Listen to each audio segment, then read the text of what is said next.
systems engaged. Frequencies synchronized. Prepare for incoming transmission. Coming to you from somewhere in the multiverse, this is Robots from Tomorrow.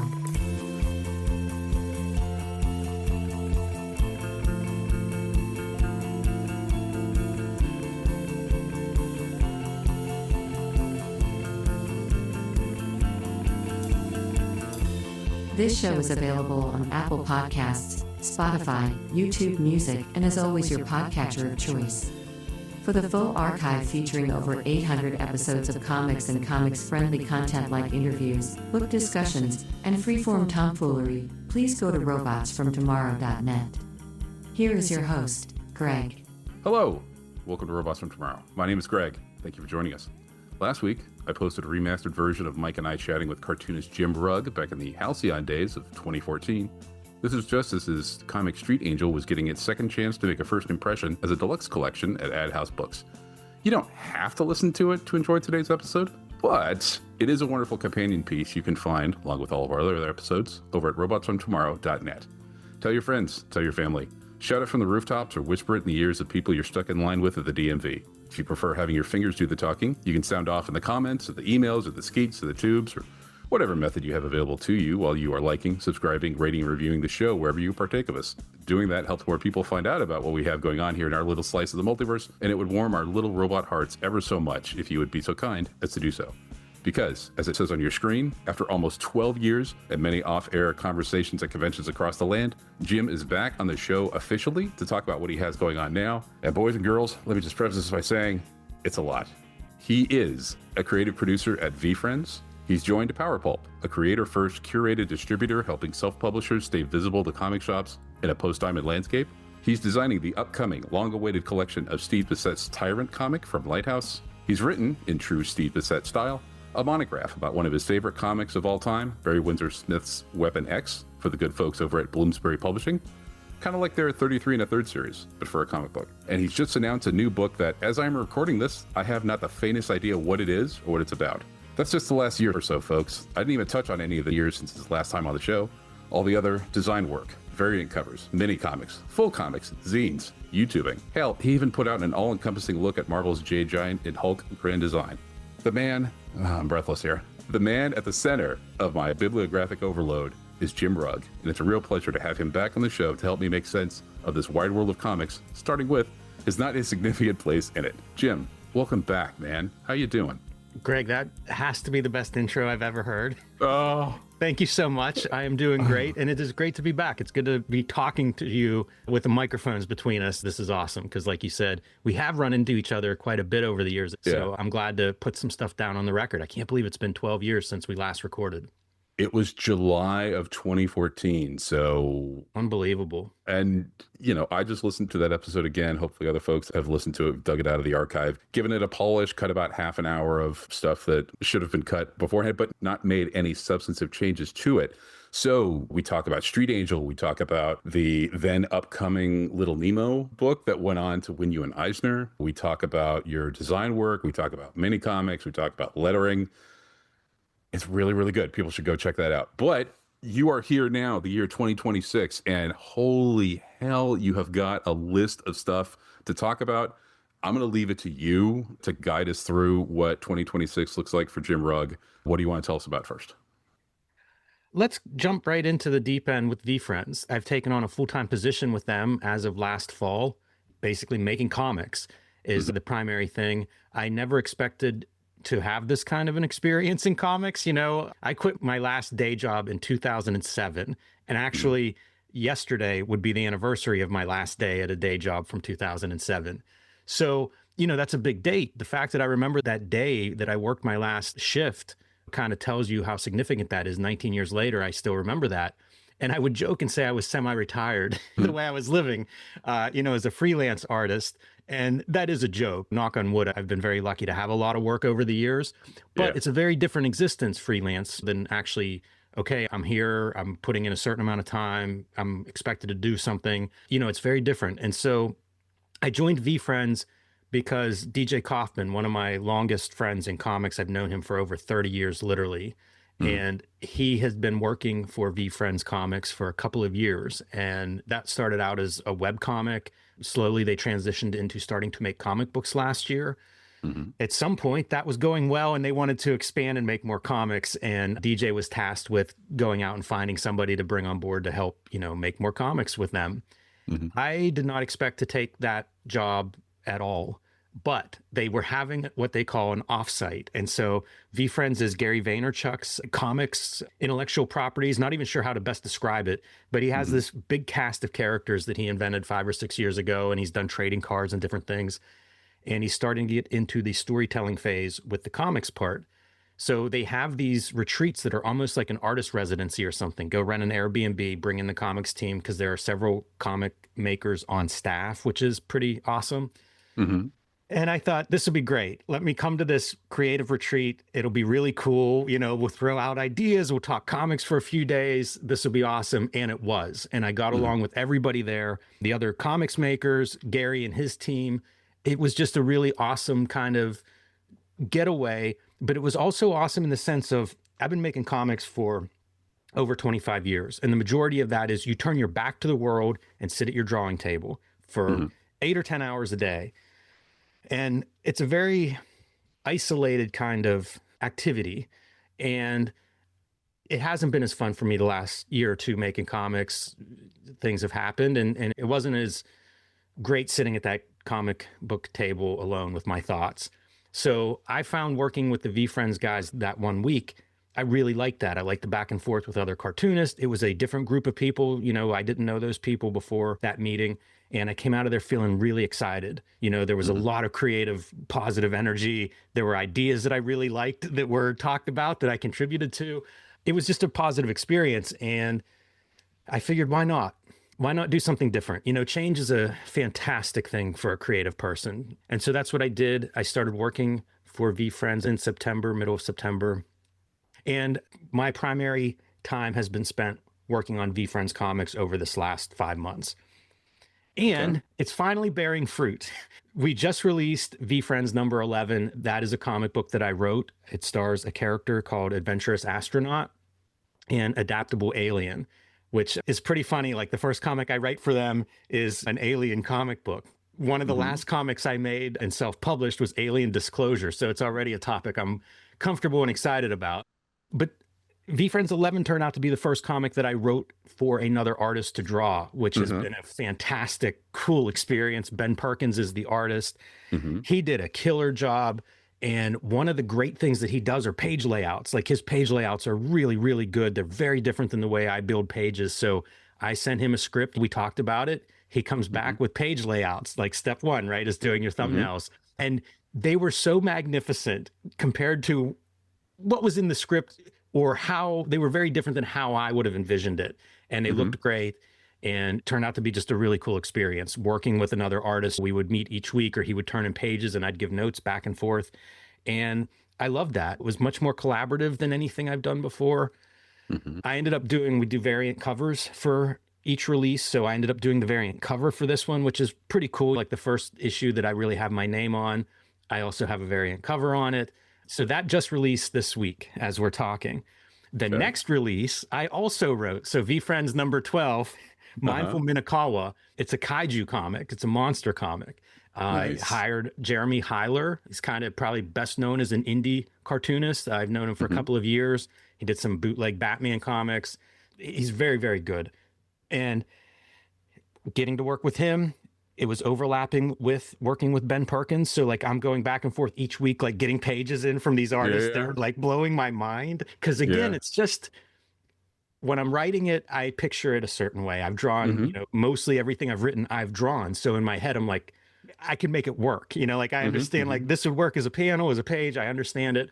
But to see another artist do something that I never thought of or didn't picture, it's just wild.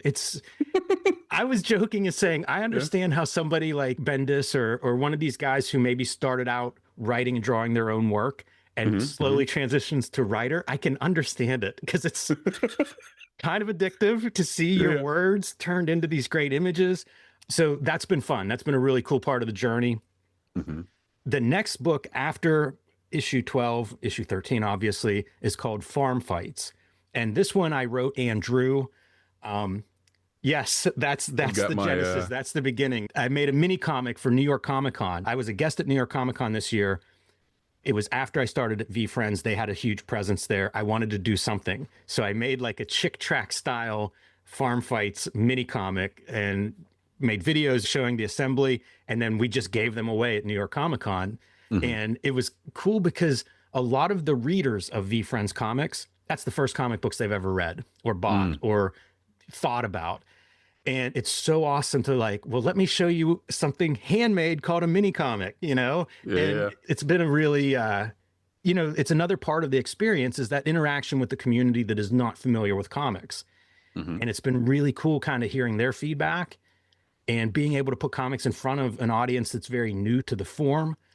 That's been a lot of my time, certainly for the last 6 months. That's kind of been where I've been. I have the fourth comic that I wrote for them is on my drawing table now. I just finished page 16, you know, standard comic book, 22 pages. So I'm moving towards the end. The variant cover came in yesterday, and I would just be ducking in and out of my room throughout the day just to look at it again and again because it's so awesome. The variant cover for Farm Fights, Bill Sienkiewicz. Son of a bitch. Yes. Wow. So I pitched Farm Fights to Gary and everyone as, you know, as we were kind of like rolling through the ideas around it. I said, it's sports entertainment for cockfighting. We're, you know, old school WWF fans. And what that means is the main event is an ostrich versus an emu. Right. If we're taking the cockfighting analogy to its, you know, WWF style conclusion. And so the cover is Bill Sienkiewicz digitally painting, drawing. I don't even know exactly what he does. His work is just like a magician to me. But it's a really cool looking ostrich emu wrestling ring fight. And it's another one of those moments where like I get the cover in. Pinch me. You know, it's the Matrix. It's like, this isn't real. I don't even know what's happening at this point. You know, I'm doing a funny animal wrestling comic and having a blast doing it. And then Bill Sienkiewicz's cover comes in, you know, one of my art giants in my world, and just nails it. I'm in a weird space right now. There's a lot of creativity going on with me in addition to what I've all described. We also meet every week, the comics team, and we look at what everybody's doing. And mostly everybody has a book they're working on, or maybe a couple books, depending on who it is. I'm looking at different pages. We're talking about stories in progress that someone else is working on there on the team. And it's, like I said, it's a very different way of making comics. I was talking to my wife after one of these sessions with Gary, and I came out and I was like, I had no idea how much I don't know about comics. And do you know how exciting it is to have that feeling after 25 years of grinding and you know, I love comics, you know, I think it probably comes through already in this conversation, to be able to like really look at them differently or start working with a different aspect of comics. You know, I'm probably more hands-on now on distribution than I've ever been. I'm looking at talent in a way that's different. You know, it used to be I'd go to a comic book show and I'm looking at what's a cool book that I want to look at. Now I'm looking at it and thinking like, wow, this art is amazing. Can we get this person to do a cover? Could we get this person to draw a story or to write and draw a story? There's so much has changed in kind of the way I'm interacting with comics right now than I was, say, 8 months ago. And I don't know how long this will be what I'm doing, but for now, it's just been awesome. It's wild. It's something I never expected. It's something that's just been very rewarding. Yeah, okay. We need to pause for a second there because I questions. So as you're saying this, it almost sounds like the best possible version of cross-gen from like I think that's something that people would potentially compare it to. Where you've got all of this freelance knowledge and talent and stuff, but it's hopefully blending the best parts of both worlds, right? Like you've got your creative stuff, but you're also having the benefit of having a bullpen, essentially. And now you're able to do it sort of virtually, which people weren't able to do 25 years ago. So you get to collaborate with folks that you wouldn't necessarily see working in your own little silos. You get to have interaction that you wouldn't necessarily do, but in a way that seems to be sort of very invigorating and everything. You get all of the benefits of structure without the straitjacketing of it, is what it's sort of sounding like. This circle of like, oh, it's something new, but it's the bullpen done right. It's using the tools that we have now to get back to a less friction-filled version of doing one type of comic book, right? Like the cartoonist in their room doing their thing, making the mini comics, put that out. That will always be there, and that will always give you something you can never get anywhere else. But this type of all hands on deck, money behind it, but in a way that is open to the creators shaping it or directing it in a way, it feels like it would be very satisfying, because it so often isn't like that. And you're like, God, what if it happened to just be good for a change? We're following our own muses, but we've got daddy's credit card that lets us do it without having to burn ourselves out. So the excitement that I'm getting from you is obviously palpable. It's a happy story. It's what it sounds like. It's funny, again, it's very different than how I've clung to being independent and being able to self-publish and do whatever I want. And it's been weird to like go join a team and be a part of a bigger world.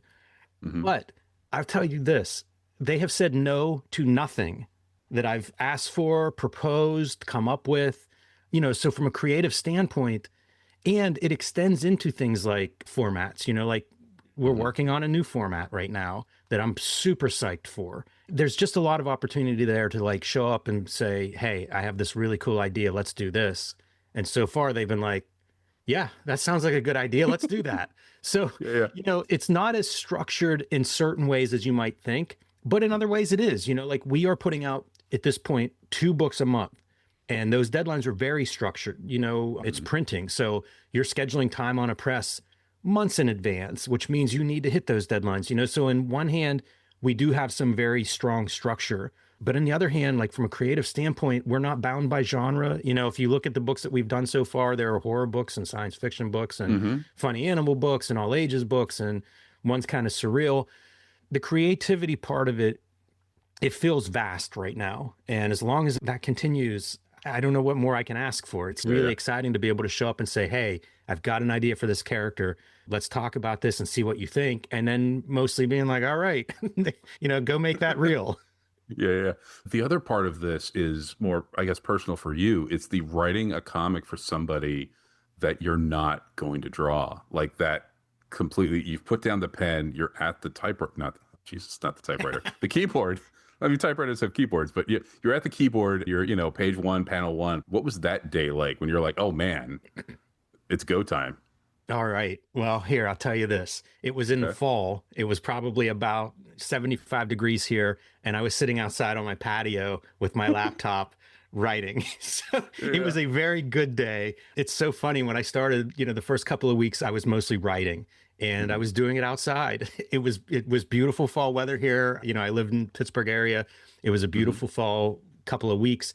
And I would get up and I would kind of like maybe check in the morning or whatever. And then I would go outside and I would just write.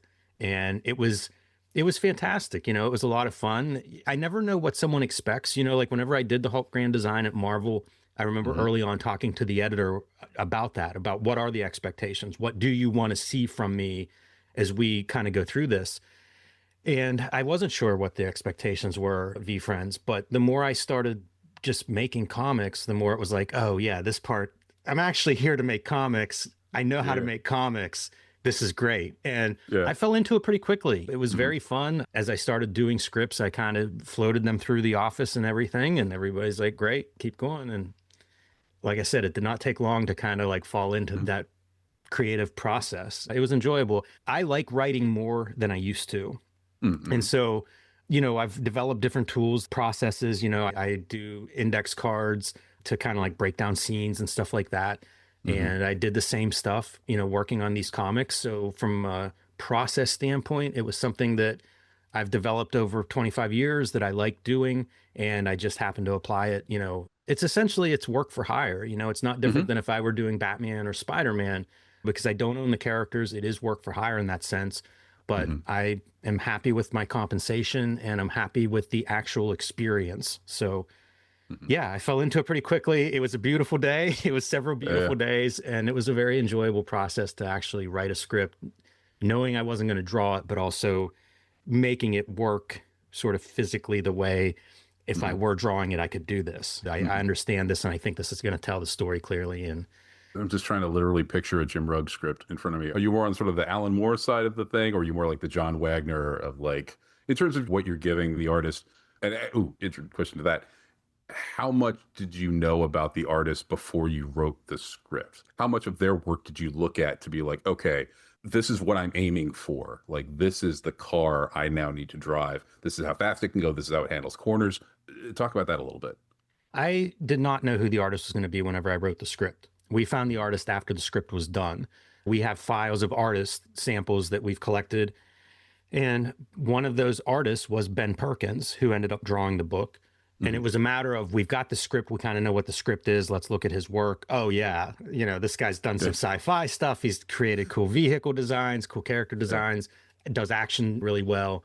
So I did not write for a specific artist. That's fascinating. You know, like now you're sort of over my head in terms of, I'm, you know, sink or swimming. I jumped in the pool and I'm trying to keep my head above water.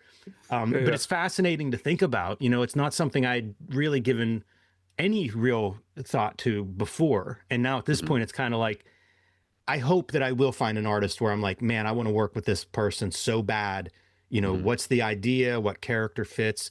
Let me write for this artist. That has not been my experience yet, but it is pretty exciting to think about. You know, and again, it's one more perspective to look at comics. You know, as I'm looking at comics, or if I'm going through an artist alley now, that's a different way to kind of appreciate what I'm seeing. And I like that. It's, you know, I've looked at so many comics in my life, finding a way to like, oh, now they all look different because I'm thinking about this part of it. That's really exciting. You know, you mentioned zines in the introduction, and I make a lot of zines. And a lot of times I love making those zines, but it's because there's some adjustment where like now I'm looking at comic book ads. And so I'm just like looking through comics that I've looked through 100 times before, but now I'm looking at the ads, and it changes my interaction with them. You know, it sort of makes these books that I'm very familiar with suddenly new because I'm looking at some different element. It's exciting to think about it that way with talent. You know, it's not just me being selfish with, oh, I love the way this looks, or, you know, this style is something I've never seen before. I've got to get a copy of this.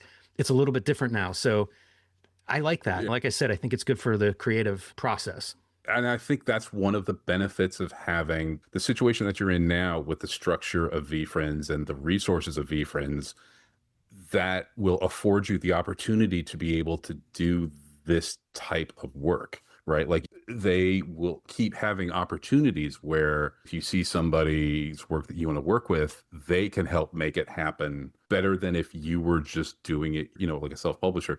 So now that you've not transitioned, but now that you have added this perception to your creative vision or whatever, like when you go back and read interviews with writers, let's say, for example, like, you know, Claremont talking about, you know, all of his artists, like, oh, working with Bill Sienkiewicz, or working with Walt Simonson, or working with John Byrne, and like how they're like, oh, he does this really well, or they do this really well, that sort of thing. Or do you think you'd look at that differently? Like now you seeing it from sort of the writer side of like, oh, I can see why he's so excited about being able to, you know, just try something with this. And it's like getting a whole new toolbox of all these tools that you've never thought about, but you're like, oh, I can do so much more with this. I don't even know if that's necessarily a question, but just listening to it, I'm excited for you to have those opportunities of getting that excitement, because it just goes into the comics and we just get better comics that way. Yeah. Not even really a question, but just, you know, Greg, it's so new to me. Again, I go back to that, you know, like jumping in the deep end and trying to stay afloat. It's akin to when I got my first computer for desktop publishing. It was towards the end of my senior year of college that I borrowed money to buy a computer because it was such an important tool at that point. And I mean, it's obviously still is. But you suddenly have access to these tools that are like, oh man, you could do anything. I can produce print and posters and books, and like sort of opened up these options. I don't want to say it was overwhelming, but there was so much there. It was like, it's going to take me a while to sort of feel confident here. It does feel like a lot of what I do, it's outside of my comfort zone right now. And I like that. You know, again, I think that's really good for creativity. I think it's really good for if I'm having a midlife crisis, I'm about that age. It's really good to kind of like put in a different mission statement, a different job description, a different challenge that you haven't done before. I think it's really great to experience that. And that's where I'm at. So like, I'm not going to sit here and be like, oh, I know how to write for artists or anything like that. It's really new. And I'm really learning a lot from what I see. It's interesting to have stuff come back.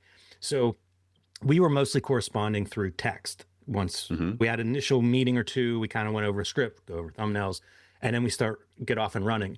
And I think one takeaway was, let's have a video meeting every week, because there's just a little bit more information that can be communicated that way. So, I'm still learning even like, what's a good collaboration? Like how, what's a good practice for this? And it's just really new to me. So, I appreciate the company having enough confidence in me to let me do this kind of stuff and track down artists and stuff that I want to work with. But I am still like very much like an amateur. Like I don't have experience doing this, it's all theoretical and it's all from reading interviews and following creators I loved and, hearing some cool stories behind the scenes, but the actual experience is very new to me. So, and I don't feel bound by any kind of process or expectations either. So a little bit ago, you asked me about writing process, like how detailed are my scripts? Are they like Alan Moore, who's famous for, he might have a page of script that's describing one panel on a 9-panel grid. Yeah. Mine's very different. It's much more pared down. I'm a fan of, I think his name's James Sally. He wrote the book that the movie Drive was based on. And I ended up reading a few of his books. I've read a lot of crime fiction, and it's a very sparse style. It's very physical, like it'll be a description of something happening, and it's sparse. It might be a sentence or two where some writers might write 2 pages, about this interaction. And I think that that's kind of how I approach a lot of what I do when I'm writing for myself, but also when I'm writing for someone else, in that, let me describe what's in this panel as clearly as I understand it. And by doing it, relatively simply, I feel like let the artist fill it in. These 2 characters in this room, they're facing each other, they're yelling at each other. It's not these big, lengthy, descriptive scripts, but I'm available. So, the artist gets a script and then it's like, listen, if you have questions on any of this stuff, let's talk about it. And we do, things will come up. It'll be like, what'd you mean here? Or what did you have in mind here? I don't totally understand it. But I want the artist to be the artist too. One of my favorite books of all time is Electra Assassin. And if you read about the making of Electra Assassin, my understanding is Frank Miller wrote a script, gave it to Bill Sienkiewicz, the artist. Sienkiewicz, if you've ever seen this book, did stuff with art that I don't know anybody in comics had done something like that. Certainly not anyone at Marvel Comics. He really interpreted this script in a way that was, went beyond what was in the script to prompt Miller to actually rewrite the script once he had the art back. And I kind of like that. I've written and drawn enough comics myself that I have an expectation of what this is going to look like, whenever I'm writing it. And a lot of times the writing is just a note for me to remember, hey, it's going to be a while before you get to page 30. This is what I was thinking. If I'm going to collaborate with somebody, I want them to show up and surprise me. Don't rewrite the script, but also put yourself on the page. You're hired because you're awesome at this. So be awesome. And let's both have fun and let's both contribute to it. So I want to leave as much room as I can for the artist to be the artist.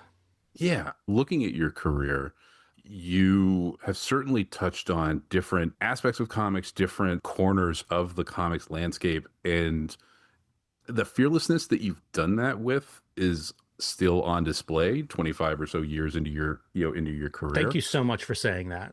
That's a real value for me. So to hear that is awesome.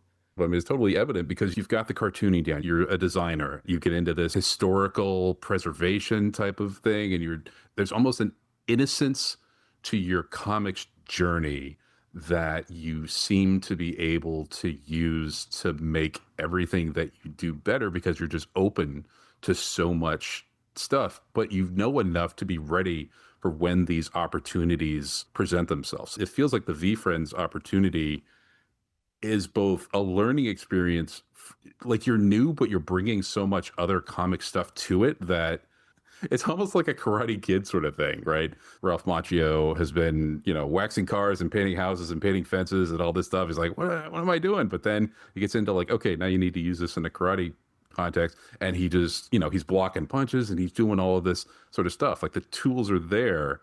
And it's almost like you seek out these opportunities to be like, okay, I haven't done this yet. You know what? I've said this a lot in interviews. The easiest way to hire me is ask me to do something I've never done before. In fact, you said that in the earlier, 12 years ago. You were very on brand with that. Having this conversation, Greg, it reminds me, like I taught for almost 10 years at the School of Visual Arts in Manhattan in their MFA program, Visual Narrative, which was a new program. I was there from the first class and I created my own curriculum for my class. And that was a very new experience for me. And that was another one of like, you're teaching at one of the best art schools in the country in a somewhat experimental new grad program. Go jump in. And here again is the deep end. Jump in and try not to drown. But it was the same sort of experience in that it was something I had a lot of passion for.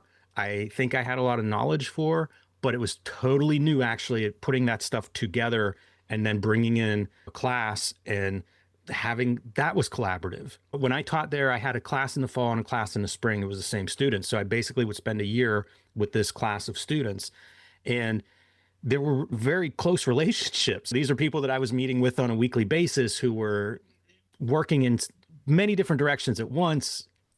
I would say it was half joking, but it's 100% true. I learned more every year in that program than any one of my students individually, because I was getting from all of them. Whereas, students interact with each other as much as they can, but it may not be their top priority in a very busy life. I was required to keep up with them. And it was an awesome challenge. It was a very similar feeling to what I'm experiencing now in terms of like ideas are now popping. People always ask, where do ideas come from? And I think they come from everywhere, but also the more open you are to them and the more you are doing things that require you to like, oh, this is new. I'm trying something here. I'm reading this artist I didn't know because they're important to this student. All of those new experiences, I think, is how you make ideas. And so whenever you kind of jump into a new situation like that, I have found personally, that's whenever I'm filling up notebooks. That's whenever like I'm waking up in the morning with weird ideas, and now that we're having this conversation, it calls to mind that experience. So we can circle back to this, but let's go a little, we've got a list here. You're working for VeeFriends. You've got that whole thing going on. Obviously, you have your own back catalog, mini comics, zines, one of which, 1986, I have with me. I don't know how you broke into my house, cracked my brain open, poured it into a zine, and then put it together and came out. But this thing, if I could jump into a book or whatever, Jumanji style, this would not be the worst book to do it. Anyway, so you have a catalog that is evergreen, and you have a Patreon, you have a website, but now you've hooked up with the folks over at Power Pulp to help that back catalog not disappear in this post-Diamond world. Talk about that for a little bit. Power Pulp Comics, for anybody that doesn't know, it's a band of self-publishers. I describe it as a co-op, but there are 40 of us now. We have all of our books warehoused in one location. And we have a website where you can buy books from all 40 of us and only pay shipping on one package. So that's one easy way to understand it, right? We're trying to make it as easy as possible for somebody who likes indie comics. Hard to find indie comics, even great comic book stores. There's so much comics out there now that even great comic book stores can't stock everything. And so as self-publishers, we kind of would have conversations about what can we do to get our books into people's hands, to get our books into stores.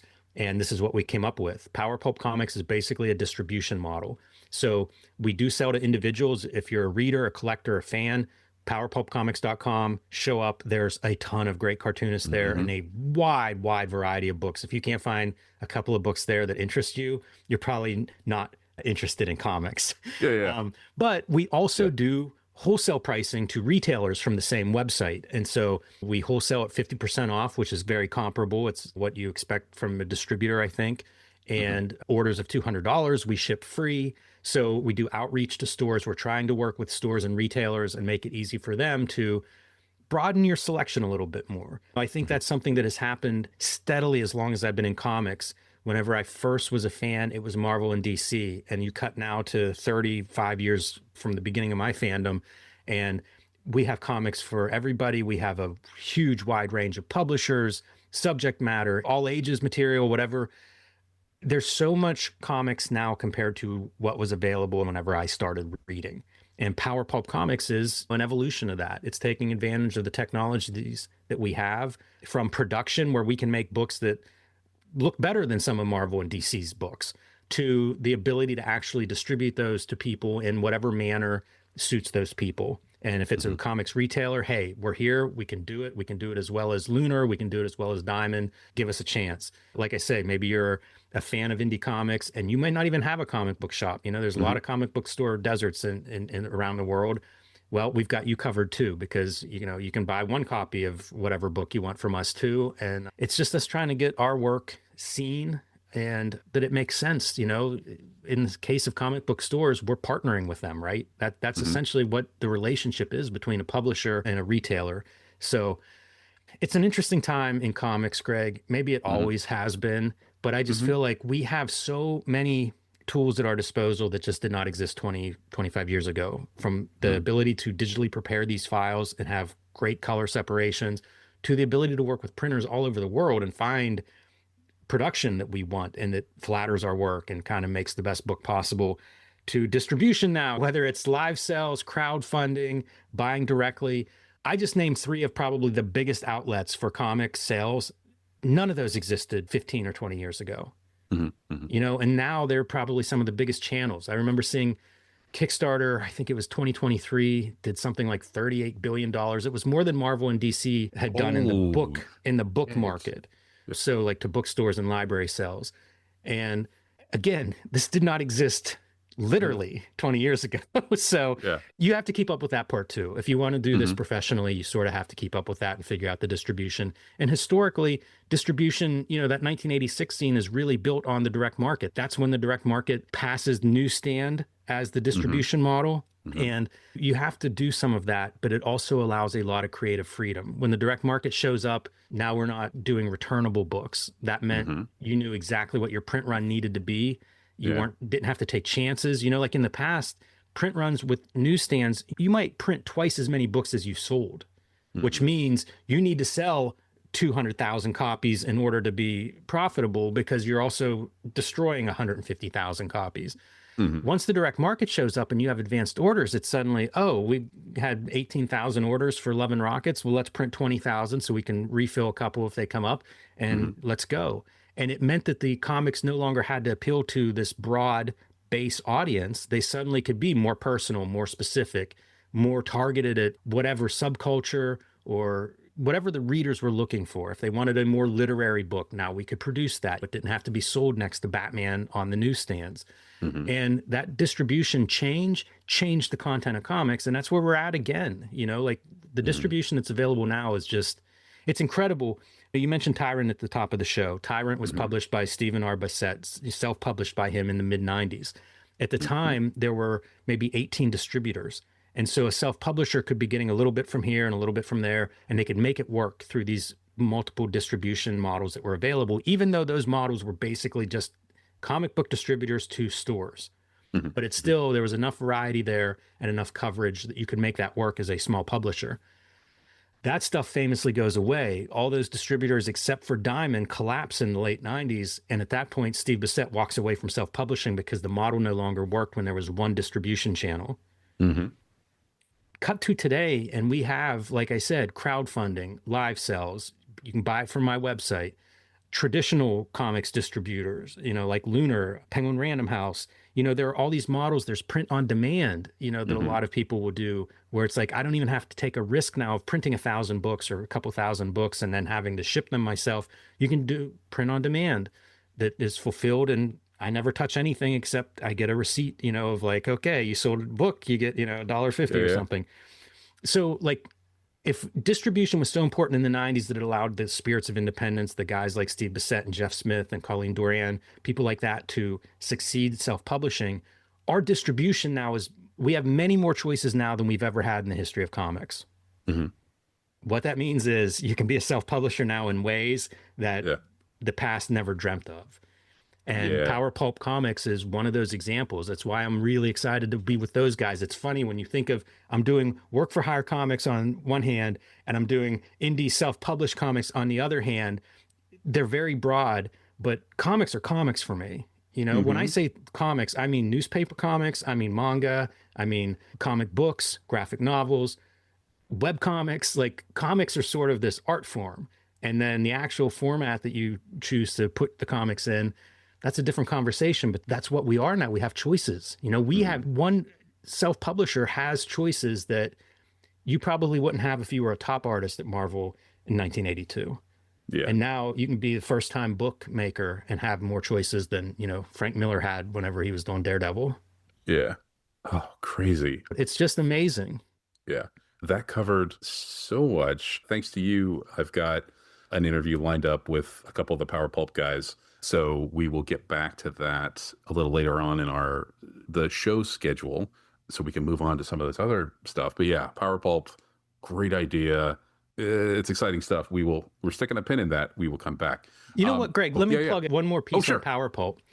And it is like there's so many guys there and we're all running in different directions, you know, and we try to row in the same direction on certain things, but also everybody has these different interests and we're developing YouTube content. So I've actually done a couple of interviews with creators who happen to be at Power Pulp, but who knows, I may be interviewing people that may not be tied to Power Pulp, but, you know, are related to self-publishing or artists I like or whatever.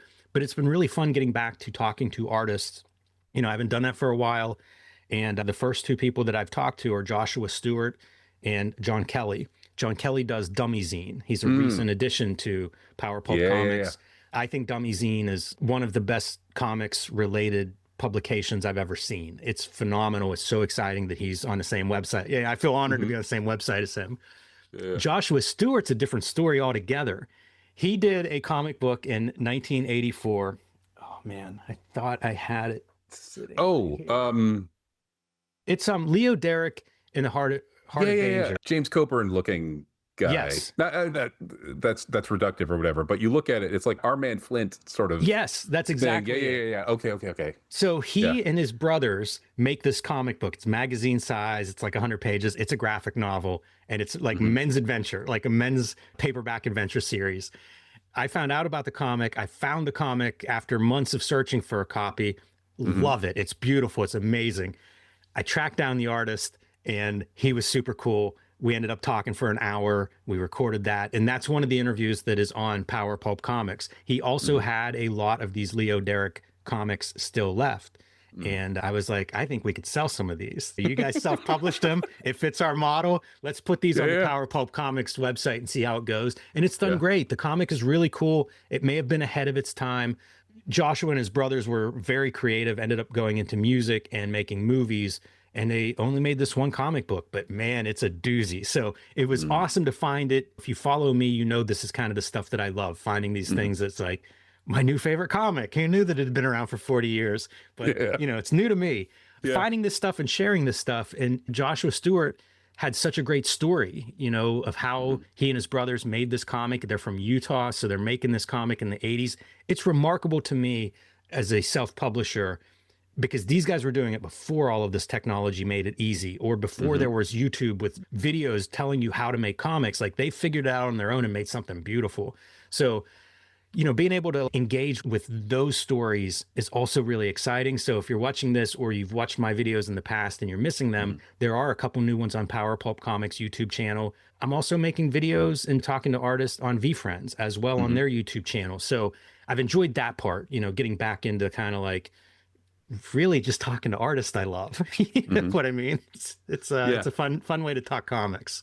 Yeah. And it's funny, going back to our 2014 chat, towards the end of it, we were talking about you had just finished designing the Jason Carnes Fuckator collection.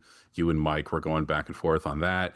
You said you felt reluctant to mention cartoonists that you were enjoying because it seemed like whenever you did, the sales on their next book sort of tanked. Oh, yeah. And we were like, yeah, the Jim Rugg seal of approval, 200 copies, boom. I mean, I think even back then it was sort of a joke, but certainly in the years since, the Jim Rugg seal of approval gets things done. Like you had the kayfabe effect. I know you guys, I can't remember any books off specifically, but I know you would talk about stuff on the show and then it would disappear because everyone went and bought them. So like, you know, as soon as you mention something, you better go to the store or go to the bins to get it. The Tyrant book, if I'm remembering this correctly, this collection only really came about because you guys had Bissette on your show and he was like, oh, there is a market for this sort of stuff again. And that's sort of got the ball rolling. So your taste, as an influencer? Like, how does it feel to be an influencer this far into your career? How does that feel to be able to get something, not just your own thing, out of your head and onto the board and onto the shelves and whatever distribution model you happen to use, but to be able to bring these other things to people, to sort of unearth these gems? How does that feel? That has to I feel love good, it. right? Most of my comics education is because people shared something with me. Mm-hmm. So the ability to, share the stuff that I find or I see, I'm thrilled to do that. I think information should be shared and free and out there and available. And the more of the comics that I like that are successful, the more comics I like will sort of come to me, Uh-huh. whether it's people sharing something and saying, oh, you like these 80s black and white books. Have you seen this one? It's my favorite. I have found a lot of books that way, so it's sort of this circle, right? If I'm finding stuff that I think is cool, yes, I'm going to share it. I'm going to show it off on my social media, or I'm going to make a video about it. Or I'm going to do whatever I can, talk about it, because one, I want cartoonists to be successful. Mm-hmm. I want books that I like. I want more of those. We used to do on kayfabe, sometimes if we were like looking for something that was hard to find, we wouldn't do the video until we had both found a copy. But if we couldn't find the copy, maybe one of us had it and it's like, there's just none out there. Like they're, buried in people's collections. Mm-hmm. Sometimes we would do a video of it because it would cause those books to shake loose. Mm-hmm. So, it worked in every way you can imagine. And, it's that thing, I don't know, it's manifesting in a way. I love comics. I love going into the dollar bins and finding something I've never seen before that suddenly is my favorite book for the next, 2 months. That's some of my favorite stuff. So it was pretty natural whenever I started doing podcasts and YouTube that's what I would just be sharing, because that's the stuff I was sharing. If you were friends with me, Greg, we would talk at conventions. And how often were we being like, hey, have you seen this book? And it'd be something that one of us had found and been excited about. So, it was just a natural extension of how that stuff worked. But if I love a book, I want that person to be successful. If I can show it off and 10 more people get into it, good. I want that person to make another book, or, I want more people to just see good comics. And it's also something, it's genuine. Like, I don't want to read books that I don't like because I think that's going to get likes or something, it's kind of an extension of, hey, I'm already reading this book and digging it. Let me show you why. Turn the camera on and I'll tell you why this is a cool book. There is not a person on this planet who could watch you talk about this sort of stuff or listen to you talk about it and not think that it was genuine, because it just comes through. One of the other things that's been a through line through your career, and we talked about it back in 2014, is obviously your design work. And you'd said something, the best compliment to you is that something you designed looked cool, not that you made it look cool, right? Like, your goal is to make the book be the best version of what it is. So transitioning a little bit over to TYRANT, how was that process? Because you designed at least one collection of it. I think you guys have, because you have this Kickstarter coming up. We're doing two versions. One is an original art version. This is, commonly called Artist Edition, but that's an IDW version. Right. Like but it's Xerox. The same concept. We're going to be reproducing the original art from TYRANT at actual size in full color, even though it looks black and white at a glance. So that's one of the books that I'm designing and super excited about. I've been telling this anecdote, but the first couple of scans came in to kind of like check, hey, are these settings good? Because I didn't scan them. They were scanned local to Steve, Ezra Veach. Rick Veach's son scanned them. But we had to check early on before you scan everything. Let's make sure this is what we want. And I thought you wanted it 150 DPI. That's right. You're like, no.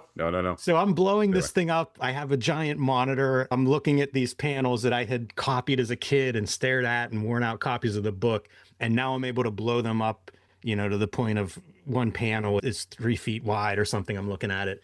And I almost cried tears of joy looking at this stuff because I stared at it. This book was so important to me at a pivotal time in my life. It was like, I don't know, high school age. It was when I was really moving towards wanting to pursue this as like a career and a life and trying to understand how to do it.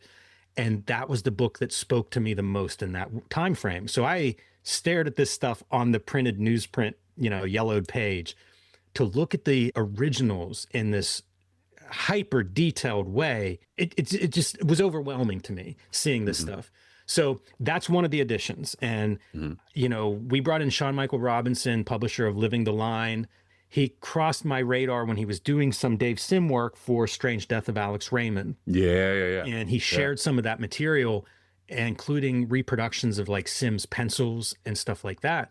And I'm looking at the reproductions that Sean had sent me, and it's like, these are phenomenal. Like the quality of the reproduction of this pencil sketch or, the original art is so much better than anything I've ever seen. And quickly I arranged to talk to Sean. He was very gracious and very generous with his knowledge, but I took a lot away from talking to him. Once we started the Tyrant Original Art Edition, I reached out to Sean. Hey, would you look at this artwork? Would you kind of help us get the most out of this? That's the challenge with the original art. We want to reproduce that stuff as crisp as well as possible. And to me, Sean is the best person in comics at doing that. So we were very lucky to have him help us with the technical side of making this art look the best it can. The other version of Tyrant that we're doing, we are calling the Complete Edition. And this is going to reprint all 4 issues, including the back matter, everything else that Steve has been able to unearth, sketches, notes, issue layouts, things of that nature. There are going to be several text pieces, some from guys like Rick Veitch, who are contextualizing what this work is kind of in Steve's career as well as in comics history, but also like a paleontologist, talking about the authenticity. For people that don't know what Tyrant is, it was Steve Bissette's dream book of telling the life of a T-Rex, starting out in the egg to, like its full life. He was not able to complete the whole story, but what he did was remarkable, and it was extremely highly researched with paleontologists, with museums, with histories, with everything that was known. It was very scholarly in his approach. It does not read like dry scholarly. It's very emotional to read. Like the writing is, talking to Steve as we're putting the book together and doing podcasts, it's been interesting to see like, where's this come from, Steve? Because I can't think of another comic that reads anything like this.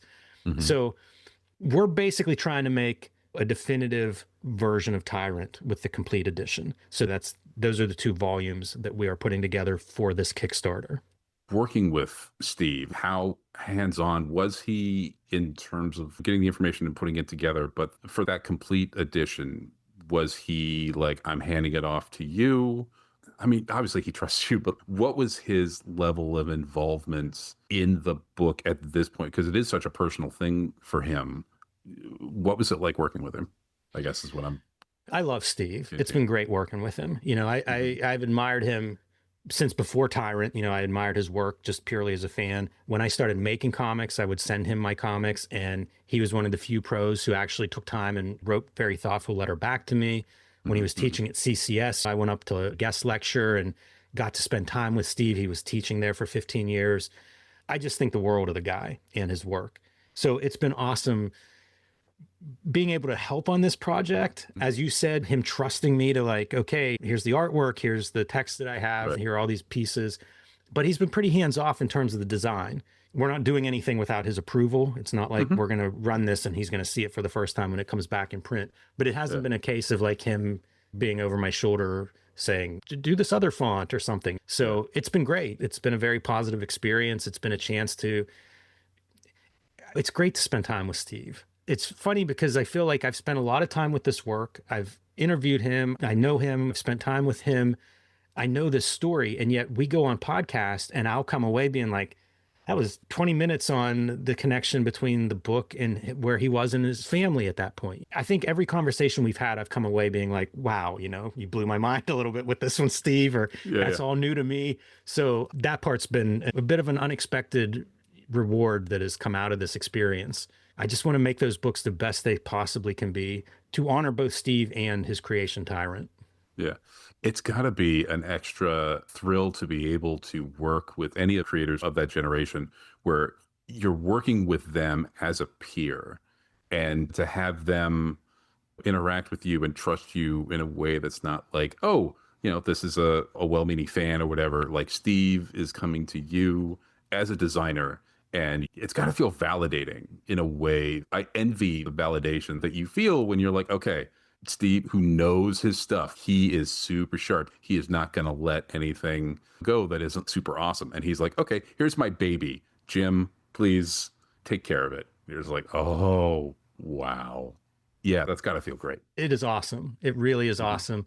And, part of it too is I do feel like if I do this right, I'm giving something back to Steve too. It's a huge thank you to Steve for making this work in the first place, for inspiring not just me. I've had many conversations with friends of mine about Tyrant, and obviously his contribution to like Alan Moore's rise, with Swamp Thing. I think Taboo is one of, I feel like there's EC Comics for horror comics and there's Taboo. Again, for people that aren't familiar, Stephen Bissette's horror anthology in the, I guess, late 80s and into the 90s, Taboo, I think there were 9 volumes and a special, and it was a horror anthology. And things like Alan Moore's From Hell, that's where it began. It's just a phenomenal book, but he was such a champion of creator rights. It's not like that stuff can be reprinted because everybody retains all their rights, and he would have to kind of track all that stuff down. But the ability to work with somebody like him first and foremost is rewarding. Every time I spend time with Steve, I'm learning stuff, and my perspective on comics and on his body of work is growing. But also, if there's something I can do to help more people find Steve's work, that's me saying, thank you, Steve. So, it's an honor, it's a privilege. Greg, I think about that stuff a lot. I'm so grateful for that. When I was a little kid and I dreamed of a career in comics or making comics, it has exceeded whatever I was hoping for in so many ways. And there's so much stuff you just wouldn't anticipate. I would have never anticipated, oh yeah, one day I'll be designing books with Steve Bissette. That wasn't like, really okay, on sure. my bingo card. Yeah. But it's one of those things that it's a highlight of my life to be able to work with these people that I admire so much. That's expression, don't meet your heroes. I've met a lot of heroes that have turned out to be fantastic.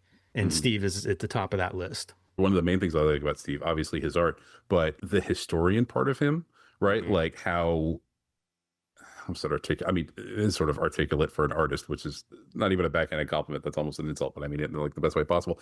He writes so well and so authoritatively on so many different subjects. I mean, the New Mutants book, or the Brat Pack, New Mutants, Teen Angels, or whatever, that book is fantastic. So I'm going to use that as a transition to, I think, maybe the last thing we have on your immediate list here. When I heard you were doing a book on Barry Windsor-Smith, Weapon X, I was like, oh, okay, that feels like, is this going to be the Teen Angels, New Mutants of Weapon X by Jim Rugg? Are you pulling this energy into working on this book? Again, a comics thing where you don't have a pen or pencil in your hand, you just have a keyboard in front of you and you're typing. What was that experience like? That started, earlier this show, I said the easiest way to hire me is ask me to do something I haven't done before. The editors at Bloomsbury, they got a license from Marvel Comics. It's the same editors who do the 33 1/3 music series of books. People don't know those. That's a long running series where a variety of writers will write 25,000 words on a particular music album that they choose. I'm so excited for this to come to comics. Like my hope is that this initial wave of books is successful enough that we continue to bring in a more broad landscape of writers to write about their favorite Marvel stories, Marvel characters, Marvel series, something within the Marvel universe. That's what the license is for. It's called the Marvel Age of Comics. Yeah. They asked me to pitch something. I pitched a variety of things, including Barry Windsor-Smith's Wolverine Weapon X, The Origin of Wolverine, another huge book for me, not too far away from when Tyrant was published. It's early 90s for Weapon X. I was buying that in its original publication format. I learned about it in an issue of Comic Scene magazine at the time. This is pre-internet. Yep. I'm buying stuff from the one newsstand in my little small town. I didn't even have a comic book shop, but Comic Scene was good. It would show like a variety of different things, and I would learn a lot from that and usually find some cool books or new artists that I loved. They had an article about Barry Windsor-Smith's Weapon X. It's the first time that I saw Barry Windsor-Smith. I was still very new to reading comics. Ooh, okay. And so his art is like nothing I've ever seen before. And it's applied to Wolverine, who I was reading Wolverine. I loved that character at the time. It was going to be Wolverine's origin story. So it was this confluence of like, are there more things that could possibly be aimed at Jim Rugg in a project? And I loved it, and it left quite a mark on me. So, Bloomsbury, the editors, responded to the Weapon X proposal, and then it was just off and running. And I had a great time doing it. It was something new for me. I mentioned having ups and downs at the drawing table over the last year and a half. So writing a book was a chance to like, let's try something else, try something new. and I really enjoyed it. I have another book that I want to write desperately, and I just haven't had a chance to put a formal proposal together for it, but it was a great experience. It's interesting to think about Steve Bissette in this context, because in some ways, as he shifted away from self-publishing, he did continue to be very creative in his nonfiction writing, critical writing about movies and books and things, history of comics. So there's some parallels there, unintentional, it just kind of worked out that way. But this is, again, not that different than going to work for VeeFriends or going to work at the School of Visual Arts, in that an opportunity kind of came to me and I took advantage of it. It's been a great experience. I want to write more books. I've really enjoyed working with the team at Bloomsbury on Wolverine Weapon X.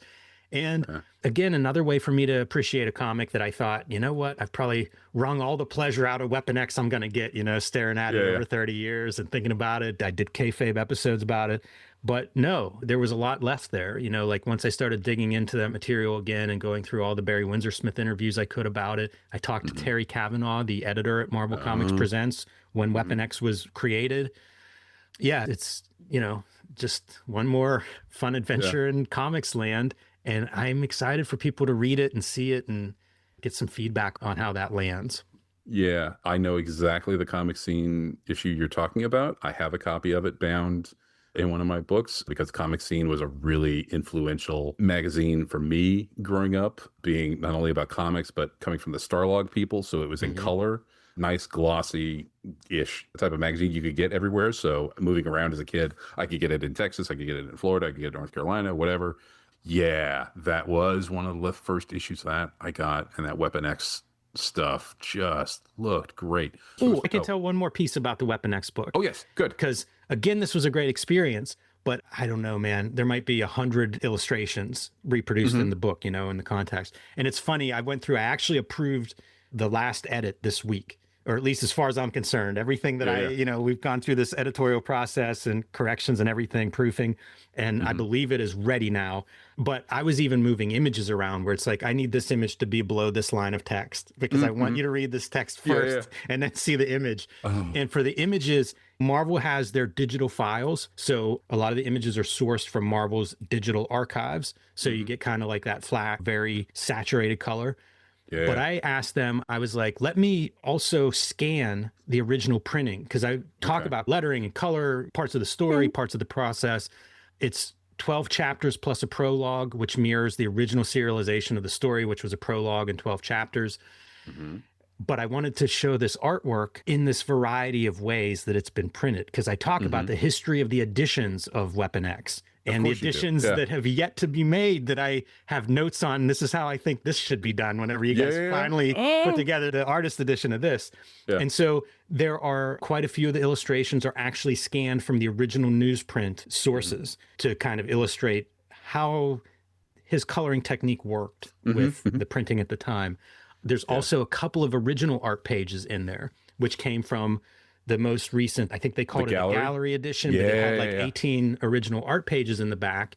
And so we were able to use a couple of the original art pages to, again, kind of showcase the art side of this book, which, is no secret. Barry Windsor-Smith, one of the great artists in comics history and certainly in Marvel Comics history.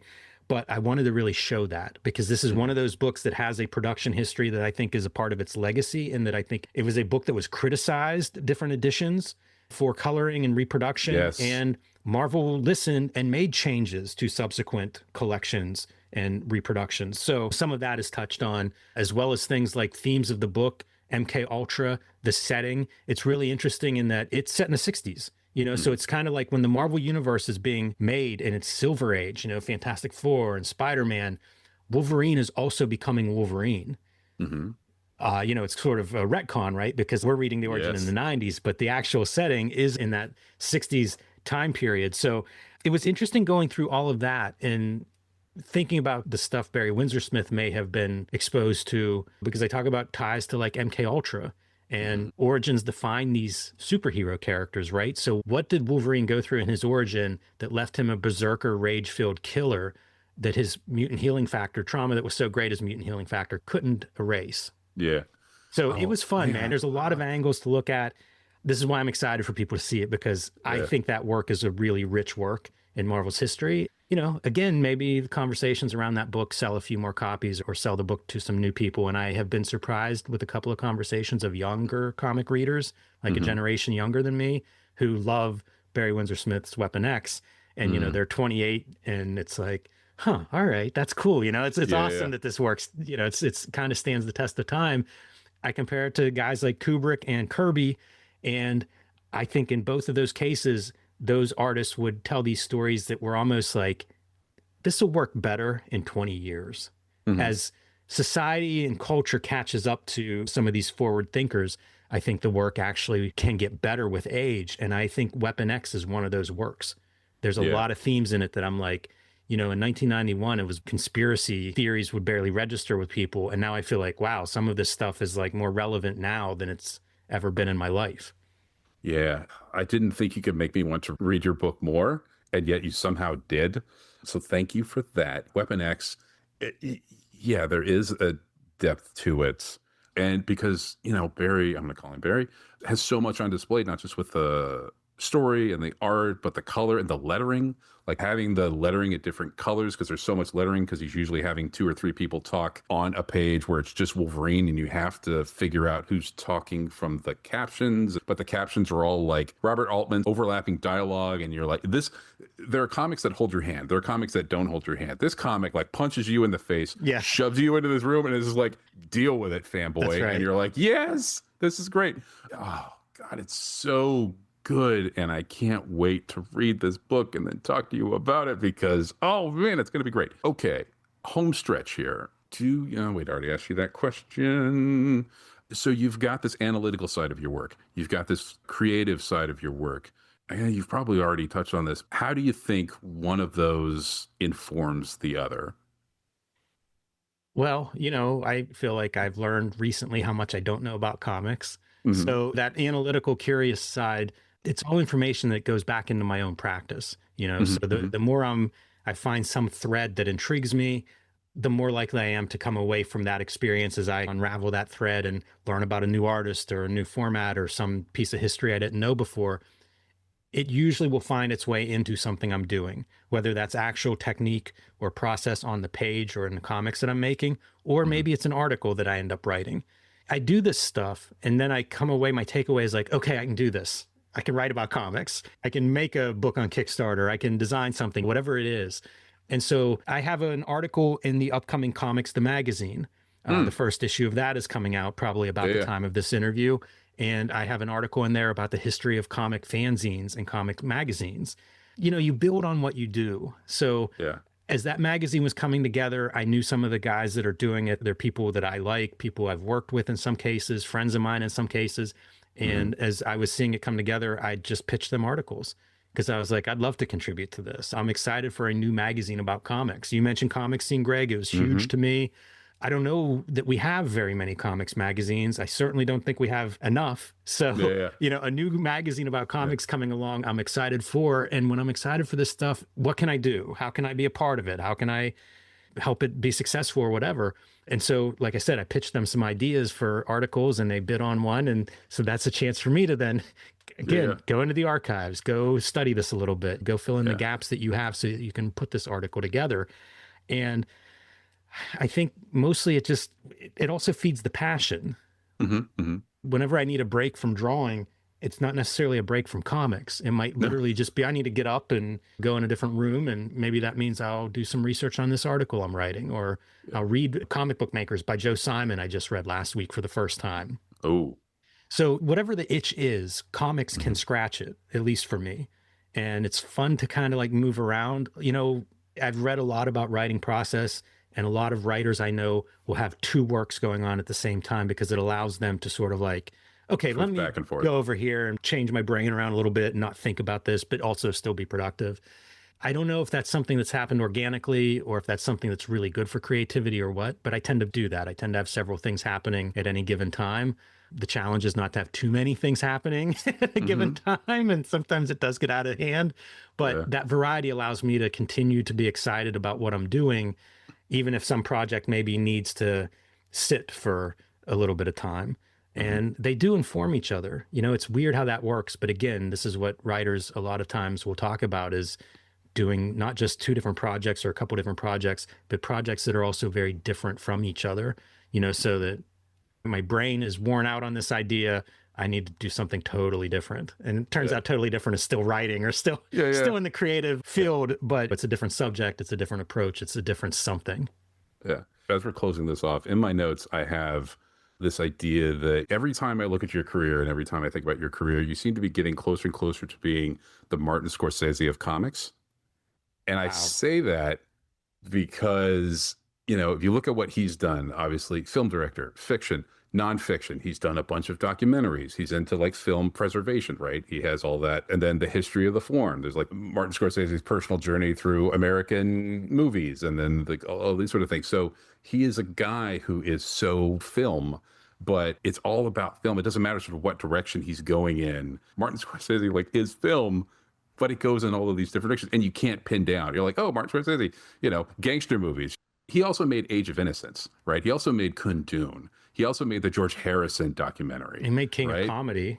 Yeah, and he made all of these sort of things. And like, it's not necessarily a one-to-one, but the longer you've been in this, the longer your career goes on, the two are sort of coming together because I feel there's a similarity in intent. There is a similarity in the vibrance that you bring to whatever it is that you do in comics. It's all in service of comics and in a way that you just can't fake because you've been doing it for so long. Like nobody is that good of an actor to be able to be like this excited on camera and about comics or on the page.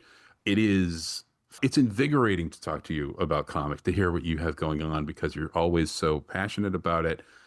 And you bring such a good eye to things, a good perspective, but also a humility of like, there's so much other stuff to learn. We're talking in February of 2026. What do you think the rest of your year is going to look like as we close this out? I'm going to Comics Pro next week in LA. Okay. So that's 5 days of very intense comics talk with retailers. In early March, we're going to do the first VeeFriends comic book store release event. I will be there for that. That is the Farm Fights book is going to be the book that goes through that at Midtown Comics in Manhattan. That should be a very big event. After that, there's a lot coming up. VeeFriends is going to be set up at Emerald City and at MegaCon in Orlando. That is March events as well. I'm not doing Emerald City. I may be doing MegaCon. We'll see. There is in April a festival in Tallahassee, Florida called Word of the South. And it's kind of a music literary festival. I'm going to be going to that festival to do a panel on comics distribution, which is kind of wild. you know? And after that, I don't know. We'll have some presence at San Diego, so I may do San Diego if that makes sense. We'll probably have some get-togethers like the creative retreat that I talked about. I think we may try to do that in March, although March is pretty packed full, so I'm not sure.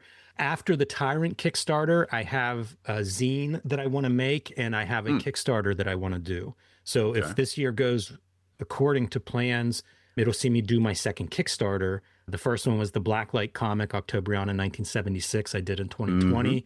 That was really successful. And again, my takeaway from that was, with crowdfunding, like I can really make anything I want. That's whenever I started self-publishing after that Kickstarter, because it was like, you can do this.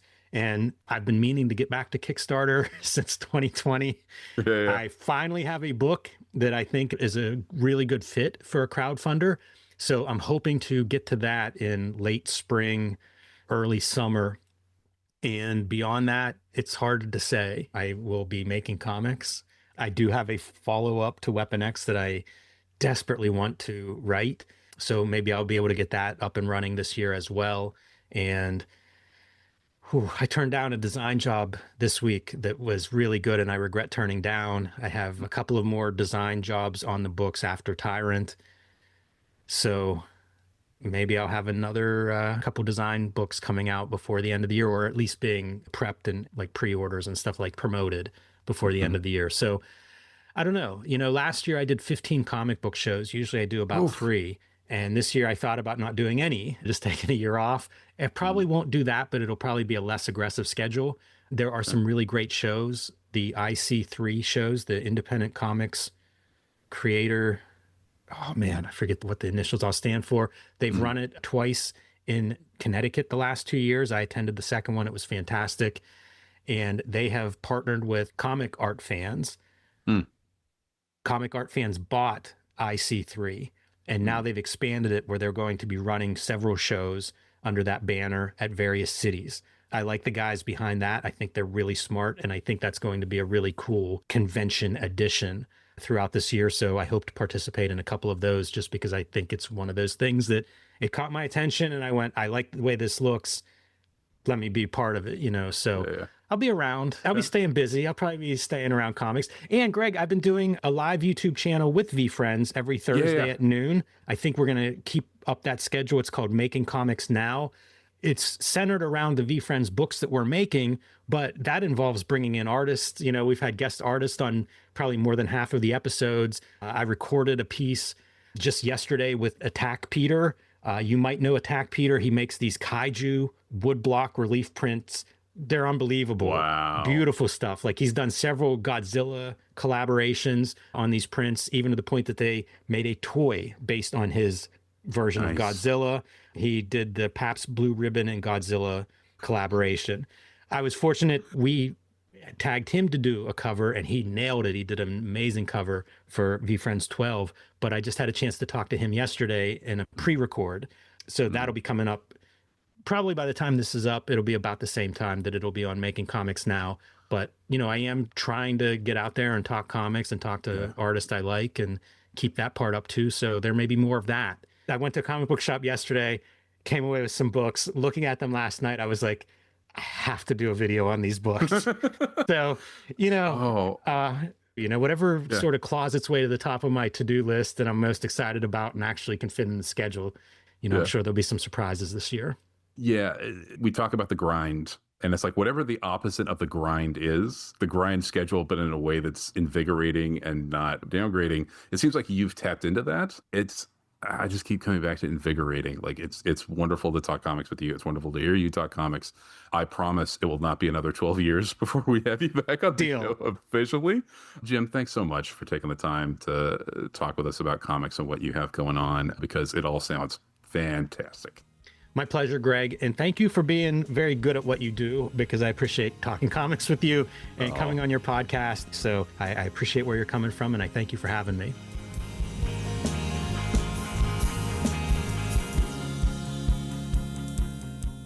So there you have it.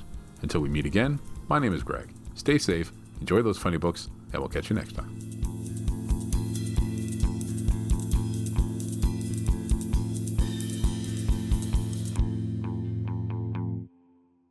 Thank you for listening.